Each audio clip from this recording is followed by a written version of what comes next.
So, uh, this is a college here in Santiago. It's called Sacred Heart. Obviously, it's a Catholic university. It was founded in 1932. It's about, I'd say, quite frankly, it's only about 6 or 7 minutes walking on foot outside of, the downtown core.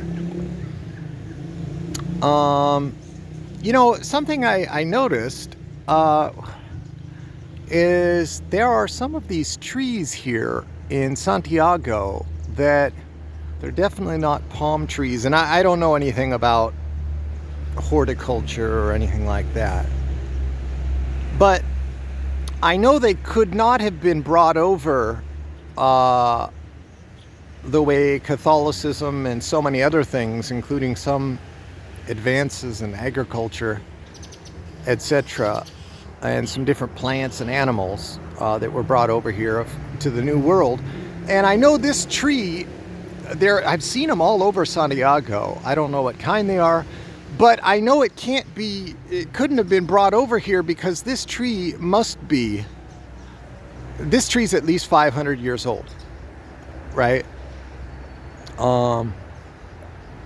It's not a young tree, right? So one thing to note, this is in this area, it's called the La Trinitaria and Los Colegios, two neighborhoods here in Santiago, and the internet is absolutely great. If you go that way, maybe, 4 blocks, there is the power company, Ida Norte or whatever it's called, EDE Norte. And so likewise, this area almost never has power outages. Have I had them? Yes.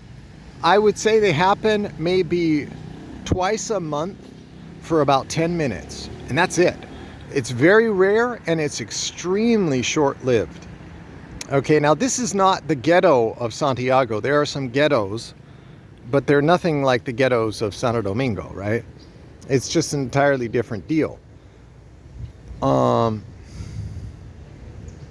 Well, not an entirely different deal, but it's quite different, really.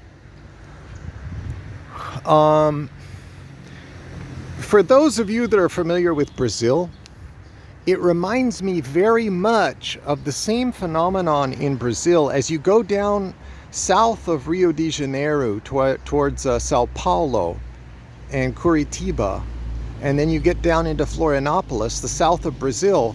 The living standard is higher. People generally have had much more education. There's more order, and I see the same phenomenon here.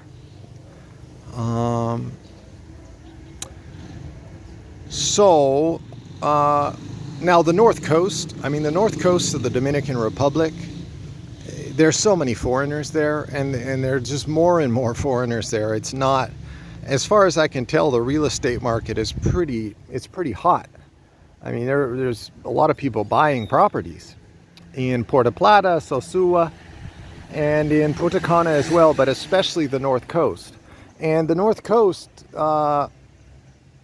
it's not Santiago in terms of, I guess you could say, the per capita educational, sort of the human, what is that index? The Gini index? The Gini? I forgot there's a name for it. Index, a human development index.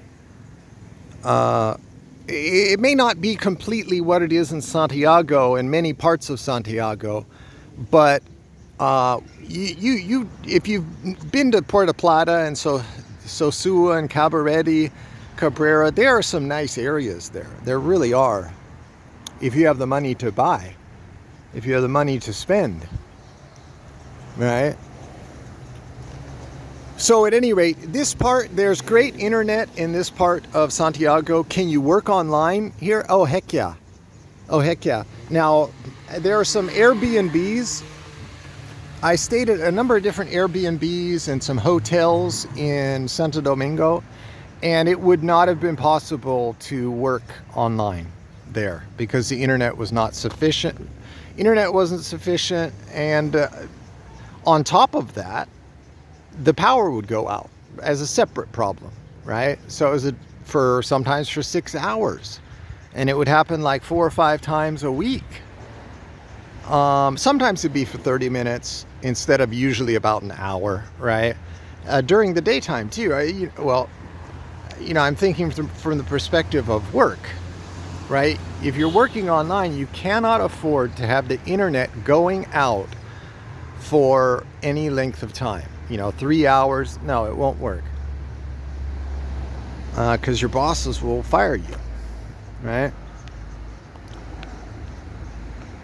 So this is really, I like this neighborhood. I live about 4 blocks from here. Okay, have a good one. Santiago, Dominican Republic. It's late August 2021.